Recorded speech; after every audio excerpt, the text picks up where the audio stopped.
Hello, everyone. Welcome to Investor Hotseat. My name is Dustin Robinson, and I am your host. We have a great episode for you today with Dr. Molly Maloof from Adamo Bioscience. By way of background, I'm the managing principal of Iter Investments, which is an investment fund focused on early stage psychedelic companies. Really, what reason we started this is that we saw that there were a lot of different media companies that were covering psychedelic companies, but they really weren't asking the questions that, as an investor, I wanted them to ask. The tough questions that really CEOs need to be prepared to answer. So that's why we started this. Our purpose here in Investor Hot Seat is to ask those difficult questions and make sure these CEOs are prepared to answer them. A quick disclaimer, since this is about investing, this is not a solicitation for investment, and we do encourage you to check out our psychedelicinvest.com homepage where we have the full terms and conditions of watching this. We are very excited for today's episode. The agenda for the Investor Hot Seat is we start with a 5-minute presentation from a CEO. That's followed by a 30-minute Q&A from me. And then we reserve 5 to 10 minutes for the audience to ask any questions that they want. So if you have any questions, you don't have to wait till the end. You can just drop them in the comments box and we'll make sure we get to them at the end once I'm done with my questions. So without further ado, I'd like to introduce Dr. Molly Maloof, the CEO of Adamo Bioscience. She's going to give a presentation, and then I'm going to follow up by a Q&A. So you have 5 minutes and you're on the clock, Dr. Molly.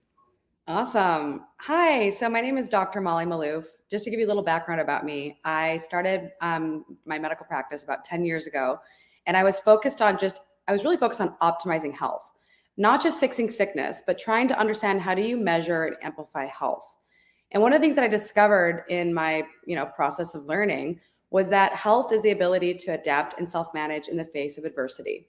And so initially, when I was in my practice, I was really focused on measuring and understanding metabolism, understanding movement, understanding sleep, understanding stress. And I figured out ways to measure these things qualitatively and quantitatively. I was asked to teach at Stanford because I kind of developed a reputation in Silicon Valley for being a doctor to executives, investors, and entrepreneurs. And they wanted me to teach a class on health span, which is how do you live as long as possible without disease. And I'd also concurrently, while I've been building my medical practice, I worked for over 50 different companies in clinical strategy, product development, clinical research, and scientific marketing. So when I was teaching at Stanford this course on health span, I discovered something really important that I had missed in my practice, and that was the importance of human social connection. And what kind of blew me away was that there was this entire field of longevity and anti-aging medicine that had been developed.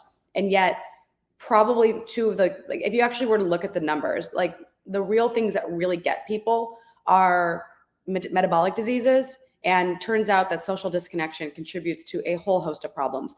But social connection actually is one of the greatest factors we know associated with long-term health and happiness. So when I discovered that, I was like, how could I have missed something so important? And then I started looking into the research, like, what is social connection? How do you measure it? How do you improve it? And I realized it was actually quite a new field. But if you look at all the blue zones around the world, the one thing that they all have in common is that the more connections a person has and the more interactions a person makes with others, the longer that they live. And so one of the biggest problems that we discovered during the COVID-19 pandemic was that people had become more disconnected than ever. I'm sure many of you out there who've experienced the isolation of quarantine realize that it really did a number on your nervous system. And I myself, having gotten vaccinated, I went and started traveling and visiting with my friends and community all over the country. And I discovered a massive shift in my well-being and my mental health after I had started spending time with people that I cared about. This was around the same time of the psychedelic revolution really being ignited. I started this thing called the Psychedelic Club on Clubhouse. And I discovered that there was quite a lot of people in the world who were interested in gathering and talking about psychedelics. One of the things that I'm sort of staking a claim around in my company is that there's really 4 ways people are using psychedelics in society today. There's medicinal, pharmaceutical. There's this whole world of people investing in companies and clinics that are bringing psychedelics through the medical field. And then there's spiritual. There's about 15 different psychedelic churches in Austin alone. So there's quite a lot of people that are encountering psychedelics through spiritual spaces. And then there's also the recreational companies like Delic. I'm friends with the founders there. They throw conferences. They have a brand that's really about the psychedelic recreational uses of these medicines. And then there's what I'm really trying to focus on, which is how humans have been using these from the beginning of time, which is for pro-social behavior, for increasing intentional social connections, for helping keep people bond and create deeper relationships. And part of the reason why my company has pivoted to CBG education and like media is we believe that social connection could actually help save our country. And we believe that part of the reason why we're struggling so deeply as a country is because we are no longer united. So our aim is to actually show people through the lens of evolutionary biology and molecular biology and modern neuroscience that social connection can extend and enhance your life. And we intend to do this in a few different ways. The first way we're doing this is we are developing an education platform. A lot of people say that there's no money in education, but what we're doing is creating a product that anyone can take and then anyone can teach. And if you teach this course, you get to pay to teach the course. And the more people you teach, the more money you make. So similar to how franchises work, or similar to how real estate firms work, or lawyers work, in large groups. We are intending to spread this virally and build this out through a affiliate model. It's tentatively titled Human 101 because it's literally going to give you everything you didn't learn in school that you should have learned to stay as healthy as possible. That would include metabolism, movement, mastering stress, and social connection, sexuality, love, and attachment. These are things that I should have been taught in medical school. These are things I should have been taught in residency. These are things I should have been taught in high school and college. I was not taught these in school, and neither were you. And we believe that our country needs to learn these things because the biological imperative is based on survival and reproduction. Thank you. Your time is up. Thank you so much, Molly. And, social connection and love is just such an important topic. And, I want to, before I jump into my questions, just thank you. Dr. Molly Maloof and I have been friends for quite some time, and she's educated me quite a bit on the importance of social connectedness and love. And so I just wanted to give you a quick shout out and thank you for the education you've provided to me. Thank you. I appreciate that. I mean, I've learned so much myself in the last year of my life. Just studying love for a year has literally transformed all of my relationships to my parents, my relationships to my friends. I manage conflict better. I have more skills and tool sets in my toolbox. And I just feel like I have superpowers now because I didn't have before, which is it's really transformative when you really understand this stuff. Well, so speaking of conflict, I'm going to take off the nice guy hat and we're going to jump into some of the tough questions since we are on Investor Hot Seat. So, I know you've been on this journey to launch Adamo for quite some time, over a year. You and I have been talking about it and we've been sharing ideas. When you first started, you really wanted to focus on biotech, but you've recently made a serious pivot away from biotech. And as an early stage investor, we usually invest in seed or Series A. Companies pivot all the time. Yeah. Unfortunately, sometimes they take a lot of time and they spend a lot of investors' capital before making that pivot.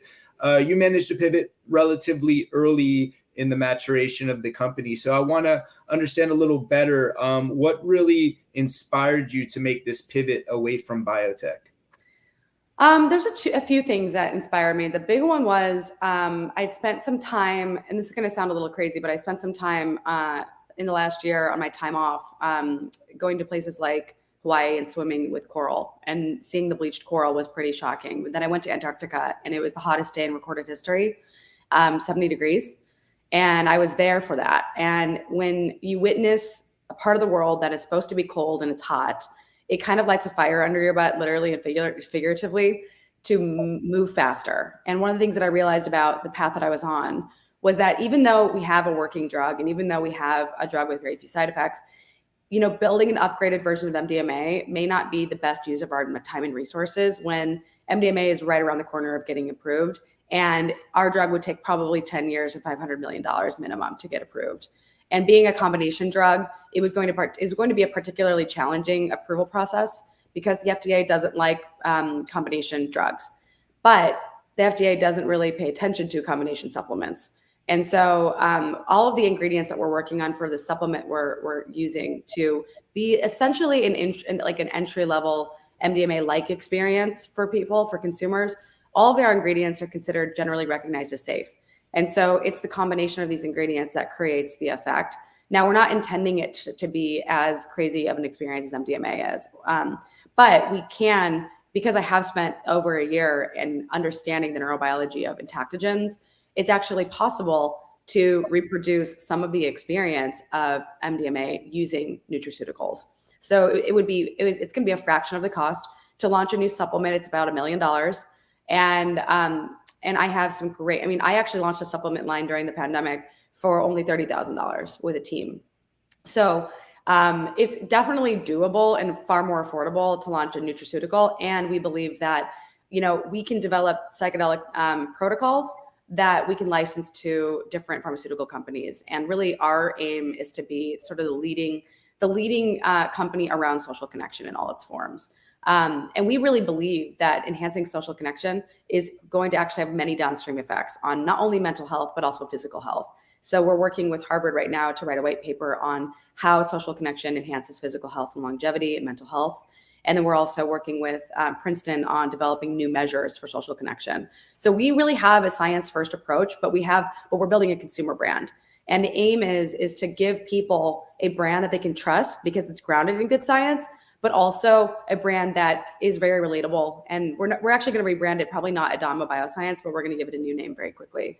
The aim is to actually develop all sorts of products eventually. Once we've built our network of facilitators and people who are essentially going to be providing the integration services for the course, we are going to develop new products alongside that. So our goal is to launch the course, launch the nutraceutical, and then use the educational media, by the way, as a means of advertisement, but also to really get across the emotional message we want people to feel when we talk about these problems of society. And then from there, we will be expanding to other products and services, things like podcasts and things like other food products. Got it. And so from what I understand, it sounds like you have 3 pillars. You have the media, the education, and then you have the supplement. Right. A lot of times as an investor, we get worried that companies are doing too much, rather than just being great at any one thing. And you kind of talked about the interconnectedness of these 3 pillars, but I'd like you to give a little bit more detail about why you think it's necessary to have all 3 of these pillars as opposed to just focusing on one of these pillars and just being great at one of them. Yeah. Well, first off, I've had some really great mentors in my lifetime and also met some really great entrepreneurs. And some of the most interesting people I've met include people like Phil Libin from Evernote and then Amanda Tress from The Faster Way to Fat Loss. And these companies were not single product companies. They had a flagship product. They had the single product that was making most of the money, but they provided all sorts of cool products to their followers. And it can be done. If you look at Tesla, they have I'm not trying to be Tesla, but they certainly have cars, but they make fun consumer products because it enhances the brand and enhances the entire mission and ethos of the company. It keeps people excited about what they're doing. The reason why we have media involved is because honestly, you can't be a brand today without a media presence. You can't actually get your voice across without having a megaphone because there's so much noise. And I would say that media is one of my strong points. It's one of those things it's not that time intensive. You produce a good amount of media in a weekend, and then you can have an entire team of people chop it up for you and turn it into content for months. So we're talking to Icon Media in LA, and we really love their team. They worked with Jay Shetty, and they basically presented us with a really interesting strategy on how we would work with them. But our strategy is currently not to start a podcast until we have built our following a little bit bigger, and then eventually start a podcast later on, probably sometime next year. So we're going to be doing a big podcast push over the next 6 months, and then we will be slowly starting to develop our social media accounts and starting to put out more video content. And once the course launches, we'll want to create media just to get people excited about what the course is about. On top of that, the course is going to have quite a lot of video media in it. So part of the reason why we have actually rented a space in Austin is because we're going to be producing a lot of the media in this space. And we're going to be gathering people together to go through a lot of the scenarios that we're going to be describing in the course on how would you manage conflict in your relationships, or how would you enhance social connection in your romantic relationships, things like that. Got it. Well, so, most products, I guess from what I'm hearing, most products, you're right, Tesla, they have a media arm. They're also trying to educate the public, but it's really to push their product at the end of the day, right? They're not separate revenue generating pillars. So I guess from a revenue split perspective, is your expectation that the education and media pillars will really just drive more revenue and more awareness around your supplement? Yeah. Or do you see them all kind of generating equal types of revenue? I mean, I don't know if our educational media is going to aim specifically for revenue initially. However, if we do start a podcast, if you look at companies like, I mean, I don't really want to compare myself necessarily to Bulletproof or Dave Asprey, but Dave did create a lot of revenue through his podcast. We don't want to be the kind of company that people pay to promote their products. We want to be the kind of company that you can trust is going to promote products that they really believe in.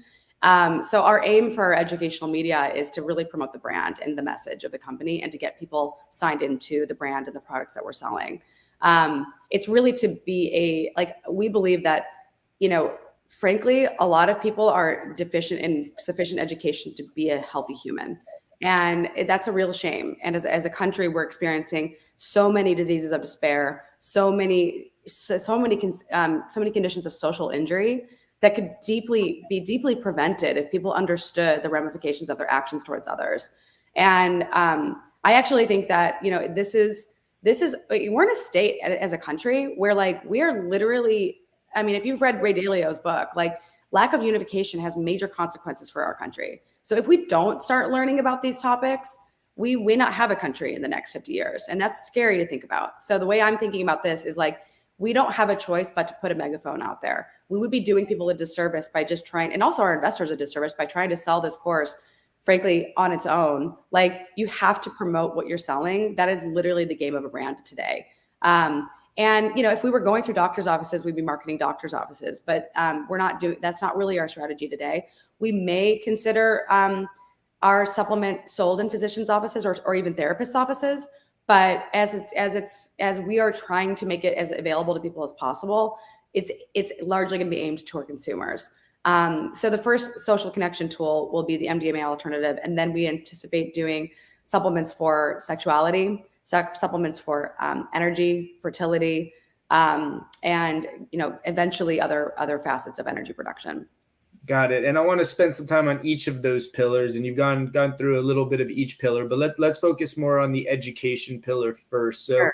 We've seen a lot of different educational platforms in the psychedelic industry. Our fund is invested in Fluence, for example, which really trains clinicians on how to do psychedelic therapy. We also see companies like Third Wave that are training coaches. They're really more focused on kind of the spiritual and recreational education there. What is it about your education platform that's different from, there's probably about a half a dozen to a dozen other educational platforms. So what makes you different, and what are you really setting out to achieve?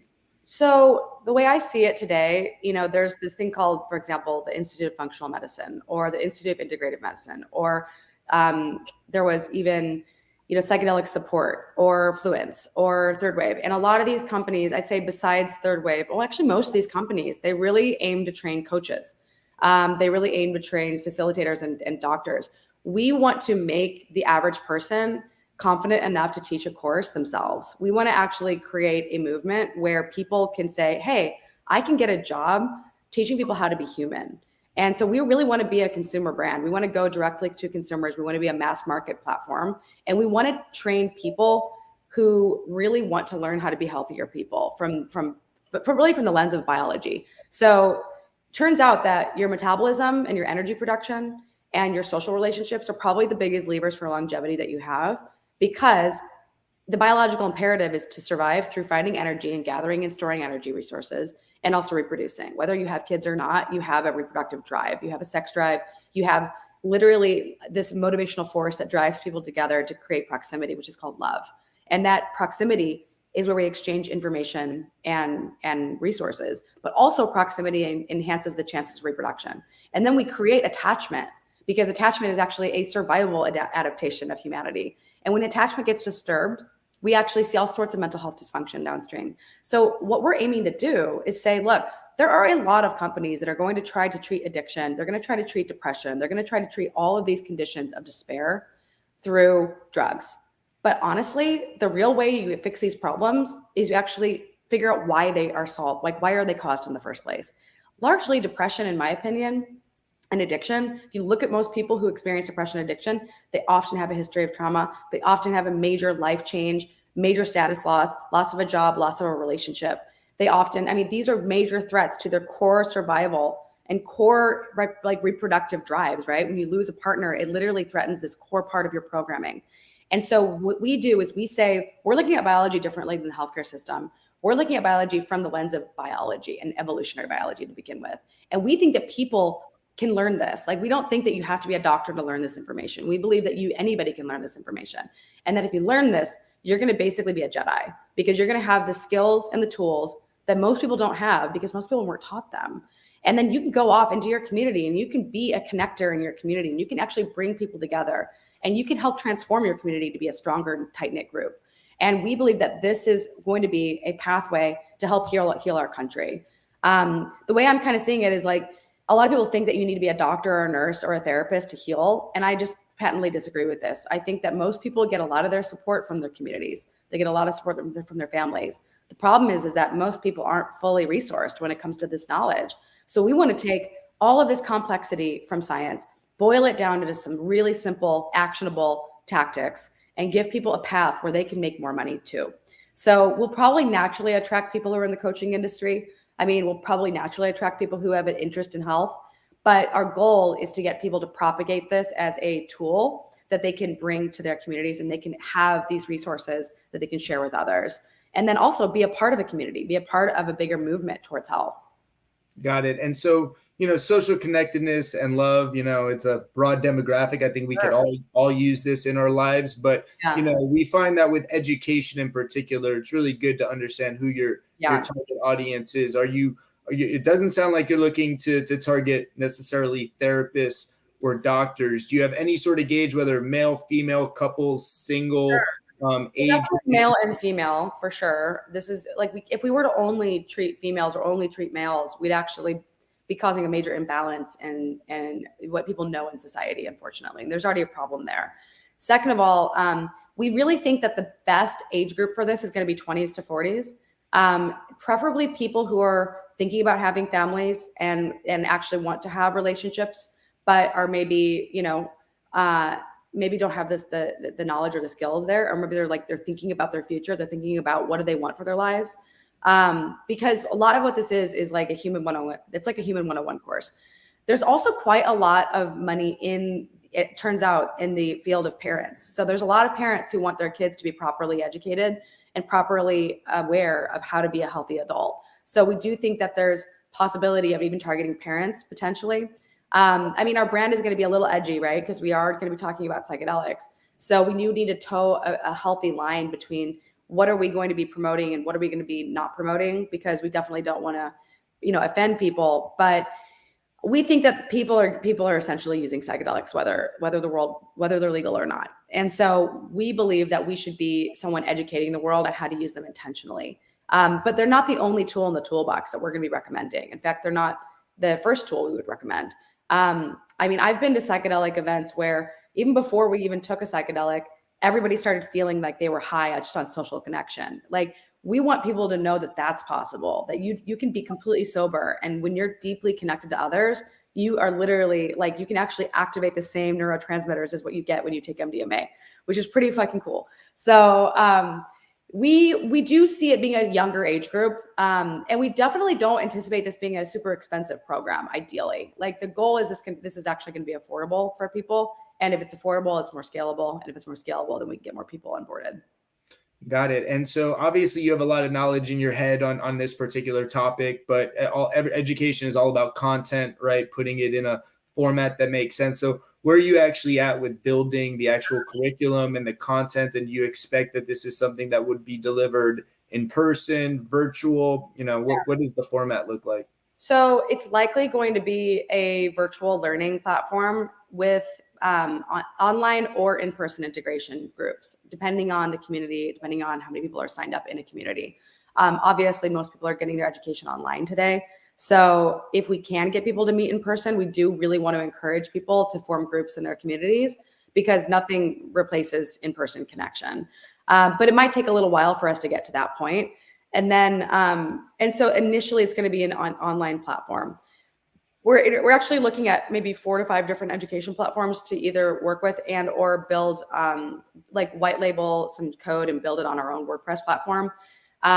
We're also working with about 20 different students, either undergrads or grad students right now, that are helping us with the second half of the curriculum, the connection piece of the course. So the connection piece is all about social connection, social disconnection, things that can drive social connection, things that can cause social disconnection. And then the sexuality piece of the course, the piece on love and romantic love, dopamine, talking a lot about addiction. And then we'll be going into attachment and different forms of attachment dysfunction, as well as how do you enhance secure attachment. And then the other side of the course is based on the course I taught at Stanford. I taught this course 3 times at Stanford. It's called Live Better Longer, Extending Health Span for Longer Lifespan. And that part of the course is already written, and it's basically in the process of being highly edited down into a much more condensed version of the course, because it's really designed for a Stanford Ivy League student. And we want this to be more mass market. So we're basically taking that and we're deeply, deeply cutting it back into a course that's a lot more digestible for the average human. And so that one's basically done. That just needs editing. And the other one is in the process of being finished. And so we've got an amazing team of students helping us, and multiple consulting clubs at universities that are helping us. And so we've got about a team of, I'd say probably around 20 to 30 people now helping the company, which is pretty exciting. Got it. And so on the education side, you mentioned protocols, and obviously protocols are kind of a hot word in the psychedelic industry. Kind of the extra pharmacological aspects of these compounds is very important to have the right set and setting and have the right protocols. In the context that you're speaking, are you talking about kind of more a day-to-day broader protocol, not necessarily related to psychedelic medicines, or is this a very specific protocol that you mentioned potentially licensing it out to biotech? So could you talk a little bit more about like what you mean by a protocol? So right now we have 2 main protocols and we're working on a third. And the first one is a protocol that I designed personally around ketamine assisted therapy.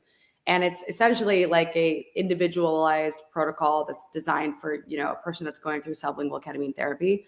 And it's about 37 pages. It's extremely in depth. It involves preparation. It involves mindset. It involves lifestyle change. And it involves creating the proper set and setting for the experience, music playlists, and then a mass amount of integration tools.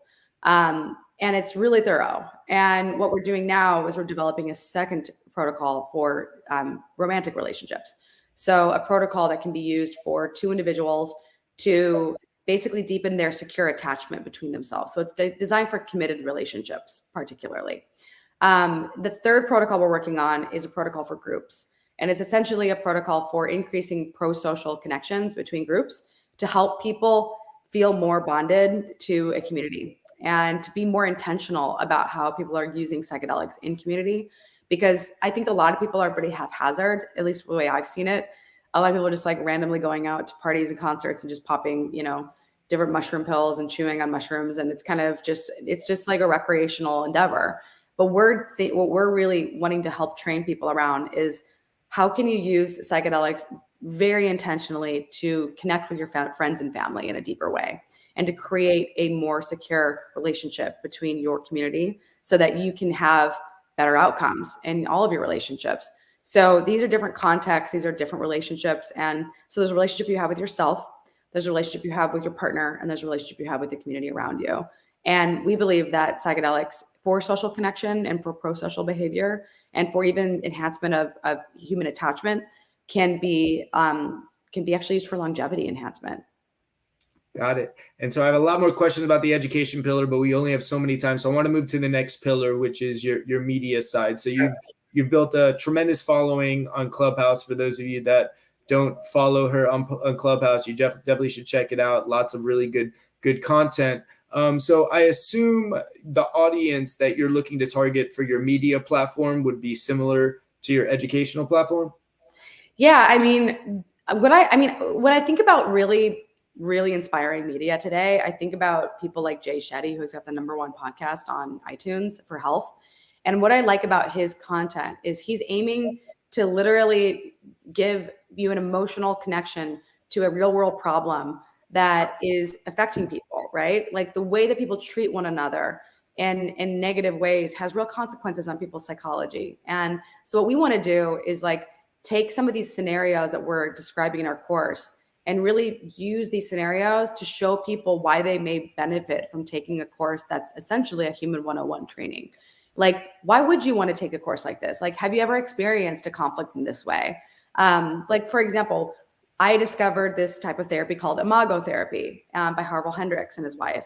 And it is astonishingly effective for any conflict, because basically what it's about is like, instead of escalating a conflict by, either fighting with someone or shutting down, what you do is you're approaching a person and actually just asking permission to talk to them at some point when they're free about what's going on, and just like really engaging with them in a calm manner. And then when you're with them, you're like validated. You want to mirror what they have been saying. So you want to like essentially do active listening, talk to them about why you understand that they have this conflict, and really in their own words, and then be able to empathize with them and be able to validate their feelings. And when people feel seen and heard, their nervous systems go into a state of safety, and they no longer react as much, and they can actually resolve problems more effectively. So I thought this was just for romantic relationships, but I used this in a business conflict recently, and I found it incredibly, incredibly effective.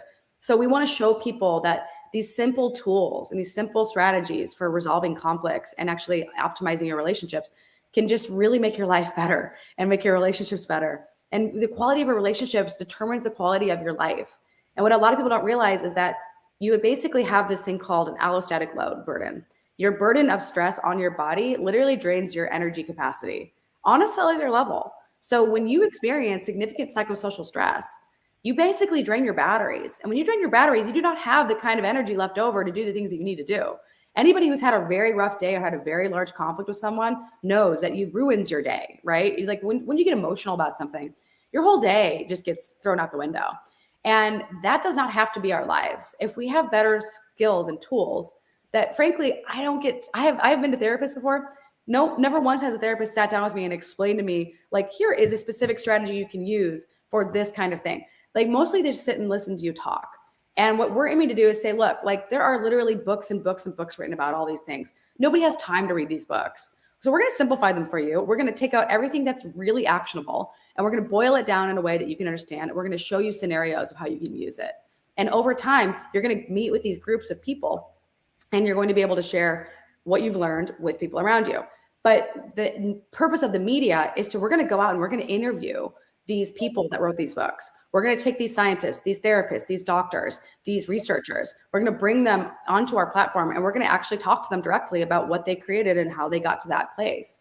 Because we think it's not just enough to teach this stuff. We want to make it human. We want to really bring a sense of humanity to like the reasoning of why did this get added to the course? Like, why was this important to this doctor? Why did they build their lives around this topic? And I think that people are just hungry for good, solid content that's really meaningful and actionable. But we're not going to be able to put everything we want to put in one course. In fact, this course is going to be probably too long to begin with. So we actually may have to break it up into 2 separate courses and offer it at 2 separate times, because there's just so much content about being human. But we think we can really position ourselves as a really novel new brand with a different angle on health than really we were taught. And I think our angle is just so well grounded in science that like people want this, and people want this more, I think, than they want a lot of the hand wavy, surface level, superficial crap that's out there. They want deep knowledge, but they don't want it delivered in like a white paper. Most people don't want to read a bunch of medical literature like I do. They want things delivered to them in ways that they can be actionable. And honestly, we think that we can give that to them through our media. Yeah. And I like what you said, that this is really applicable in a lot of different contexts, including business. I used to be in a business group called Vistage, and, they would bring in coaches and talk about, active listening, and, being present and empathy. And these are all skills that they were really teaching in the context of business. Yeah. But when I came home to my girlfriend that I was living with at the time, these tools were actually extremely helpful in all contexts. At the end of the day, when you're talking about relationships, it's not just a love partner or anything. It really reaches to friends, family, business people. And so there certainly are a set of tools that could be applied in all of those different contexts. So since we're running low on time, I do want to make sure we have a good discussion on the consumer products, because I'm sure a lot of the listeners really want to understand a little bit better when you're referring to MDMA-like nutraceuticals that are legal. It certainly piques my interest. I've personally had absolutely transformational experiences with MDMA. I've felt that level of love and connectedness. So the idea of having a nutraceutical that even comes close to opening up your heart the way MDMA does sounds very exciting, but I am very, very skeptical. So I'd like to just understand, when you say MDMA-like, is it actually psychoactive, or what is it about it that makes it MDMA? Not going to activate 5-HT2A. So let's get real. We're not going to sell a psychedelic because that would be illegal. But we can upregulate dopamine, serotonin, norepinephrine, and oxytocin. So I'm very fortunate to be connected to some of the best formulators in the world. And also, having been a doctor to many executives, I created custom compounded nutraceuticals for the last 10 years. So I've been basically customizing supplements to human bodies for like 10 years. It's one of the secret skills that I have. And last year, I actually created a supplement formula that was a tool for fighting COVID. It was also for longevity. And if you got sick when you were with COVID, you could take 2 doses of the packets and it would actually upregulate your immune system. So it was prevention, treatment, and longevity. It was a really pretty cool supplement. I probably shouldn't have sold the company, but I wanted to start Adamo. So might have to bring back that formula because it's a really good one. But anyway, long story short, I've always loved supplements since I was in high school. And I remember the first time I took ephedra in high school, I thought I was like, there was definitely felt like feeling like I was on cloud 9. Now, ephedra got banned, sadly. It was definitely too effective of a supplement. And we do need to be careful with the FDA because we don't want to be in trouble. But it turns out that there are certain things that are on the market today that do enhance the release of these neurotransmitters, and some block reuptake as well. So essentially what I'm doing is I'm coming up with a preliminary formula on my own. And then I'm working with this guy, Sean Wells, who I'm just starting to engage with next week. He's a dear friend of mine, and is literally the world's like #1 formulator. We're starting our relationship out with just like iterating on our formula that we have right now. But then he has an entire team of 100 researchers in China, believe it or not, that can even develop new ingredients if we decide that's something we want to do in the future. That costs, many millions to do, but not that much. I think it's maybe 1 to 2 million to do a new ingredient. But we think that we have enough with just off-the-shelf ingredients that we can really create something that you can feel. Now, the downside of being able to feel something like an MDMA-like thing is, there may be a little bit of a lull the next day. You're not going to necessarily feel bad, but you're not going to feel like as good as you did while you were on it. But we don't think that everyone will experience this effect. We think that most people are actually going to feel just fine after they take it. But there is a small population of people, when they take one of the ingredients, they definitely aren't good candidates for it. Just like any drug, there's some people just aren't going to be good candidates for it. So people who already have existing problems with MDMA may not actually want to take this. But we definitely we're not going to be recommending anybody on SSRIs take this drug. It's not really a drug, technically, it's a nutraceutical. But essentially, I discovered that there's ingredients in like regularly consumed beverages, which I'm not going to give away the secret sauce, but there's this regularly consumed beverage that people consume all the time that actually has the ability to release oxytocin. And one of the benefits of MDMA, one of the reasons why people get such a bonding effect from it, is the oxytocin release. So when I discovered, I'd already nailed the serotonin, the dopamine, and the norepinephrine, and the serotonin. So I nailed the 3 sort of love chemicals. But I was really struggling figuring out how to get oxytocin upregulated. And then I went to believe it or not, I went to a conference in Utah, and it was a mastermind. And I was telling some people about my ideas and what I was working on. And she was like, "You got to try these 2 ingredients." And I was like, "Oh my God, you've literally solved the missing link in this formula."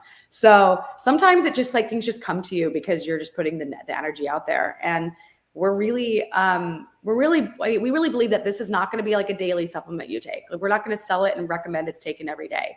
We're going to be giving a protocol with it. We're going to actually put a protocol on our website, we're going to have a QRS link on the back of the package that says, "Hey, if you really want to make the most of this, follow our protocol."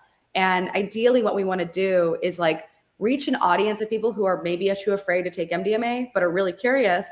And they want something that says, oh, this thing is for consumers. That, you know, they're not going to see it the same way they see MDMA. And so we think that we can actually get people interested in the psychedelic space even before MDMA and psilocybin are approved. Got it. And so you mentioned before that you do want to have a whole line of different products, but you know, what are you really focusing for? I think the first product is just so important. Well, because it's so core to the brand. I mean, my name is Dr. Molly. So like, you know, it's kind of like, you might want to change the name of the company to Dr. Molly. We're basically doing that. And I'm just working on the trademarks right now. So if anyone's watching this, don't go trademark my name. In fact, if you have a good trademark lawyer, there's like the trademark Dr. Molly just ran out. And so somebody didn't renew it, and I'd really like to renew it. Like my law firm does trademarks. So all right, well, I need to engage with you guys ASAP. But yeah, I've been really hesitant to call it Dr. Molly, but everybody and all my girlfriends and all these friends of mine that are investors are like, you got to do it. You just have to do it. It's too good. And I was like, I know, because when you think about Molly, you think about, it's so funny. You think about being warm and connected. You feel like Molly is this feeling of love, connection, empathy, passion, sensuality, feeling good, you know, feeling like a sense of unity, you know, and it's a really good brand. So I'm stoked about it personally. Absolutely. Yeah. I think, you know, the word Molly, obviously we all know what it means in kind of the illegal context, but it does have kind of a fun and kind of inviteful, ring to it. So that's really beautiful. So on your first product, you know, you mentioned like potentially a product for sex, product. What is like your first product, pill form? How often are people taking it? You know, give us some more information. What are you trying to address in this first product? We're definitely trying to decide if we want to do pills or powder, like a drink, for example, like something you would add to liquid, or just a pill or a gummy. I mean, people love gummies, but we're going to be packing quite a lot of ingredients into one gummy, so it may not just work that way. So that is definitely what we're thinking about right now is pill form. I know there's a lot of companies that are coming up with drinks. I'm not opposed to a beverage, but I do think that encourages it encourages a lot more use. And we really want to train people not to see this as something you would like overconsume. We want you to use this appropriately according to our directions. So I think pills would probably make the most sense. And a quick warning about beverages. They are very, very challenging. They take up a huge amount of volume. So shipping costs and everything. We generally try to stay away from beverages. I agree. It's very challenging. So I know we're running out of time. I'm going to have a couple more questions, and then we're going to open up to the audience. So if the audience has any more questions, you can just drop them. I see we have a couple so far. So if you have any questions, just drop them in the comments. So I guess my last and final question would be the distribution strategy on this. You mentioned doctor's offices. I don't know if you were saying you would want to distribute through doctor's office. Will it be online? How do you plan to distribute your products? Yeah, I mean, ideally it will be online first. And as we build our following and as we build our network of facilitators, we also anticipate that people will want to distribute it through their networks. And then, you know, there's a great agency out in Austin called Levitate that we want to work with, and they launch all the newest consumer brands. And then we're actually like interviewing a bunch of different branding agencies right now for our rebrand. So we're really aiming this to be digital first. I know it is challenging, but that's where people's eyeballs are. So, I mean, I've seen it done really well. Now, I do have people in Austin that are surprisingly building these amazing networks of facilitators. One of my friends has literally a network of 6,000 facilitators and doctors and therapists that she provides microdosing to.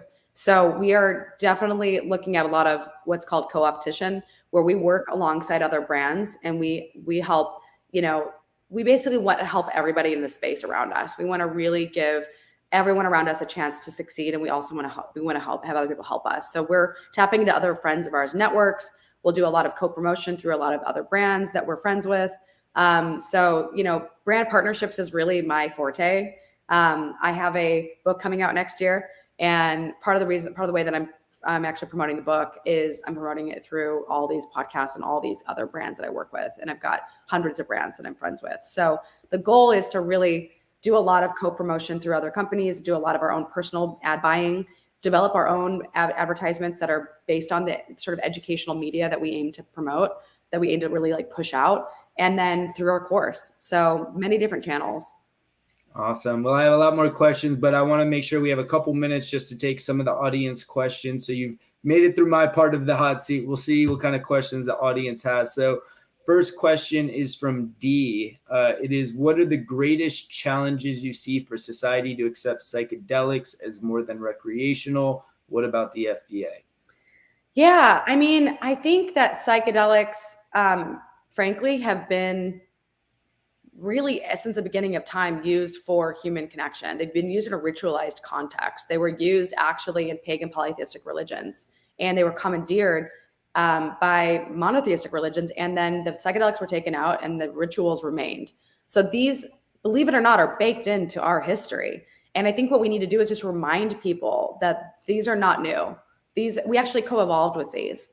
And so I do think that the FDA is, obviously they have a responsibility to keep people safe, but arguably, if you actually just look at the frank numbers on psychedelics, they are far, far, far less dangerous than alcohol or cigarettes in terms of causing real damage to health.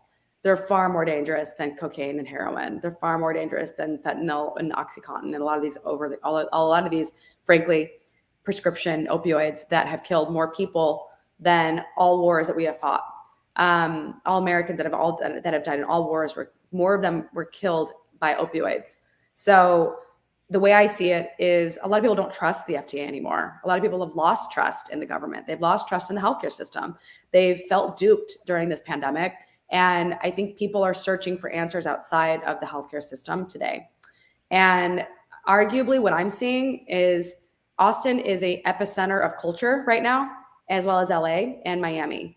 And these are three cities where, and I would say San Francisco and New York as well, but all of these cities are epicenters of culture change around psychedelics, and Boulder and Denver and Oregon. And, there is a movement happening around this country of decriminalization. And the reason why a lot of these things are being decriminalized, and the reason why the DEA doesn't even have a department on controlling mushrooms like they do on marijuana and other controlled substances, is they don't consider these a threat. Because they know that, like, the worst case scenario is somebody has a really bad trip. Now, if you have a family history of psychosis, you most definitely should not be taking mushrooms, and you should not be touching psychedelics. Like, they are not healthy for people who are at risk for psychotic diseases, for the psychotic breakdowns. I do know people with bipolar disorder who do ketamine for helping treat their condition, and they're flourishing with it. Now, I do think that, like, we are definitely going to be positioning ourselves as a company that's psychedelic friendly and that has a deep, deep interest in teaching people about psychedelics. But our aim is always and always will be about harm reduction and optimizing human health. And we believe that social connection is a path to optimizing health, and that, we're working on a white paper right now to really demonstrate that enhancing social connections enhances health and longevity and reduces mental illness. So that's really our angle. And we want to be deeply invested as long as possible in contributing to the research and supporting the researchers and promoting the researchers that are producing the really good evidence around this field. Yeah. And what I always say for breaking stigma is, my approach is always, it's twofold. It's number one, either decriminalize and legalize or legalize. And then number two, educate. Because part of the problem when it's illegal, what happens when you get an illegal chocolate mushroom, there's not label requirements. There's not good manufacturing practices. There's not a website where you could use, learn the proper use of it, right? When you tell you, to the light, you allow people to educate their consumers about the proper way to use them. And I think if we legalize, contrary to what some of the politicians might say, that if we legalize, we're going to have people jumping off of buildings, I actually think we're going to see a lot less of that. Because when we legalize, people will be educated and know how to properly use these compounds. The beginning of the marijuana boom was I lived in Oakland in 2011. So it was definitely the beginning. There were definitely dispensaries. There was underground marijuana clubs that eventually became above ground clubs when things got decriminalized.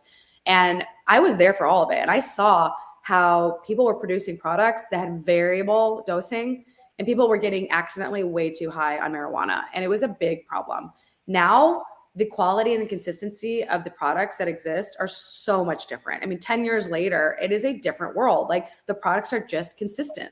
And that's because the consumers demanded it. And they decided, there was a lot more regulation.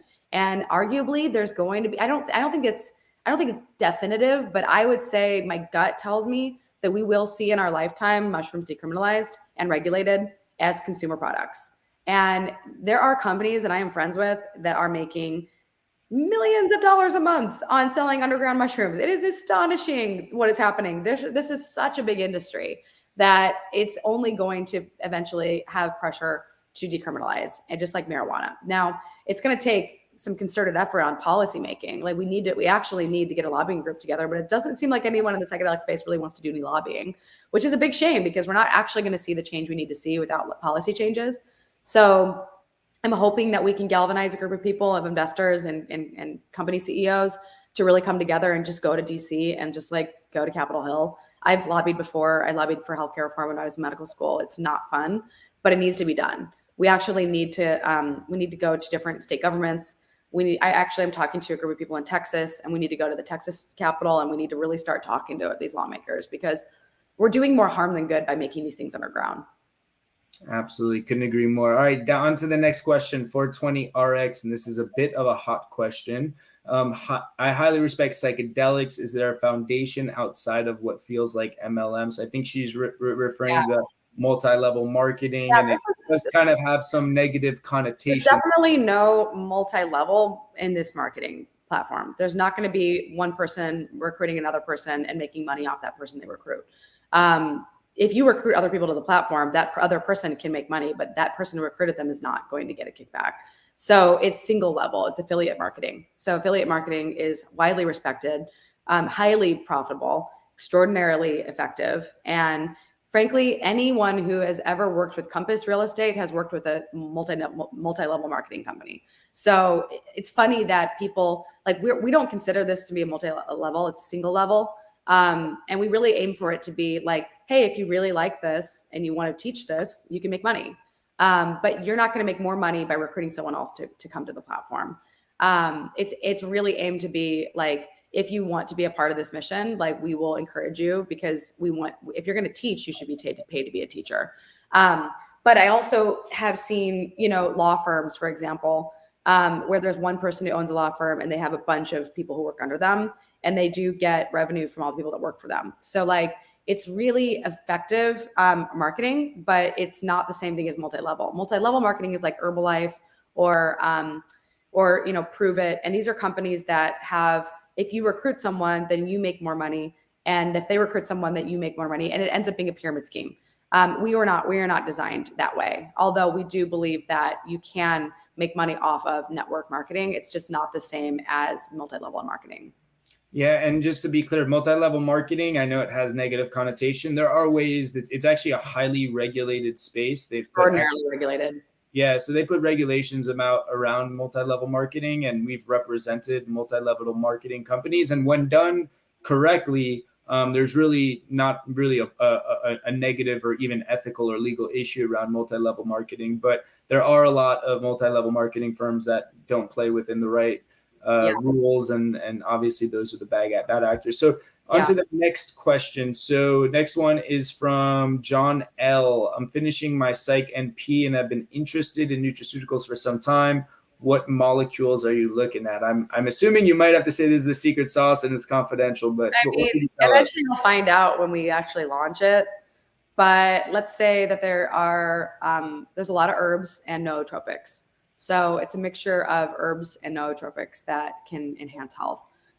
So that's what I'm going to leave you at. But a lot of these are derivatives of plants, by the way. So even if they aren't herbs directly, they're extracts of different plants and different substances that are coming from plants. So we're aiming to get this to be as plant-based as possible, but we do know that just there's a huge market in just the marketing term plant-based.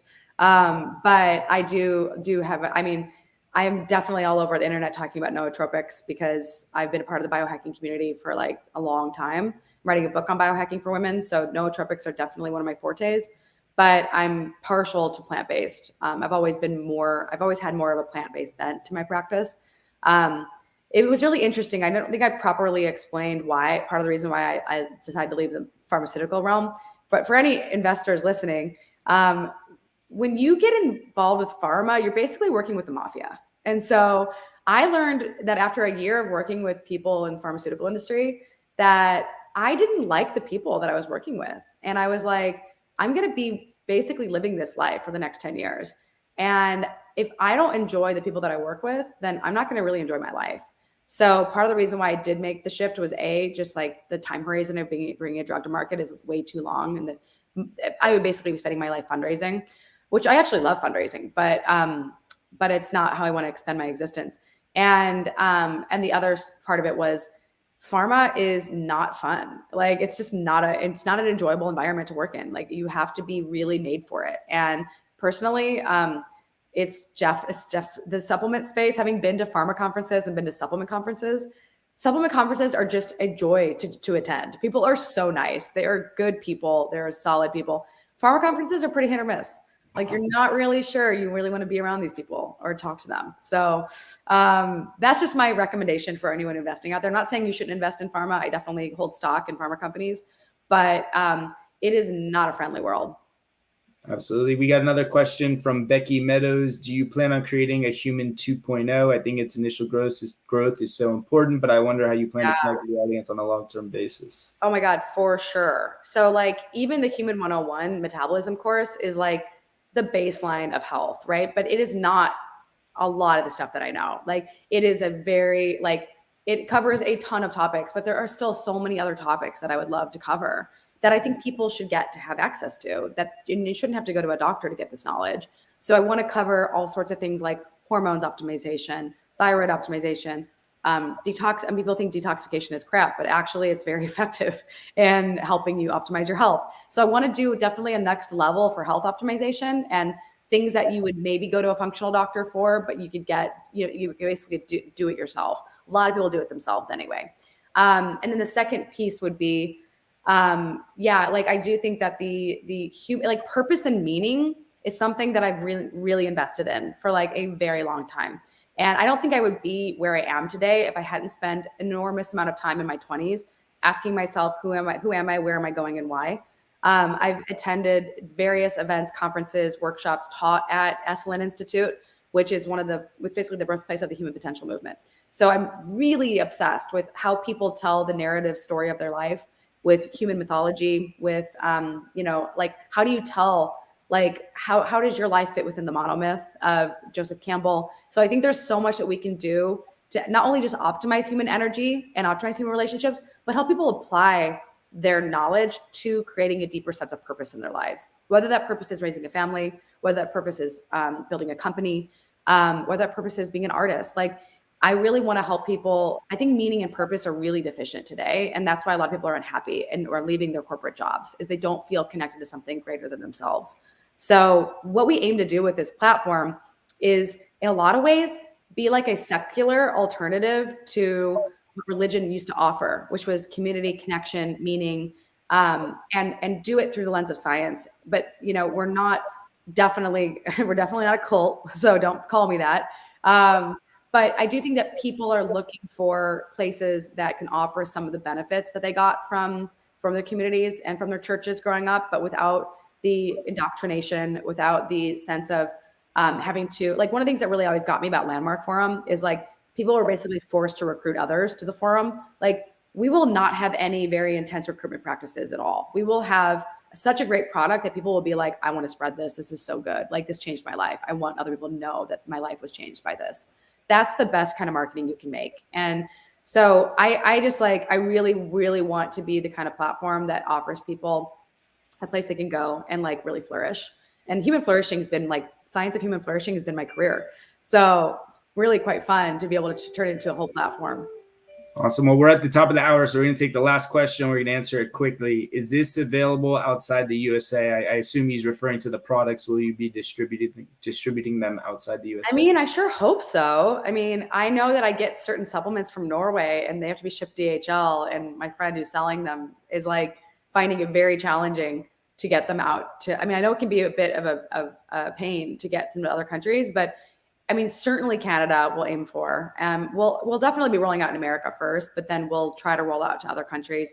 Obviously, we have to follow different regulations. There's like certain regulations in Europe that we're going to have to look into and make sure. But I mean, I'd love to get this to Australia. Pretty much any country that's friendly towards this kind of stuff, we want to get it to. Obviously I do worry about supply chains too. So that's something we're deeply thinking about is like, right now I'm working with one of the biggest importers of one of the main ingredients in Africa. And so, I'm very fortunate to be deeply well connected to the space, but we do need to anticipate that, like, we're going to try to service our country first, mostly because I think America needs the most help. And then I'll go into other countries next. Awesome. Well, I want to thank the audience for your questions, and I want to thank Dr. Molly Maloof. You made it through the investor hot seat. You did a great job. We appreciate it, and want to let everyone know we do these every other Thursday. So not this coming Thursday, but the following Thursday, we will be having CEO Damien from Clairvoyant on our show, which they're doing psilocybin for AUD. So that should be another good show. Make sure you tune in. Molly, thank you so much for joining us. You did a great job. Thank you. Also, if anybody wants to email me, feel free to email me at molly@adamobioscience.com. Thank you. Have a good one, everyone.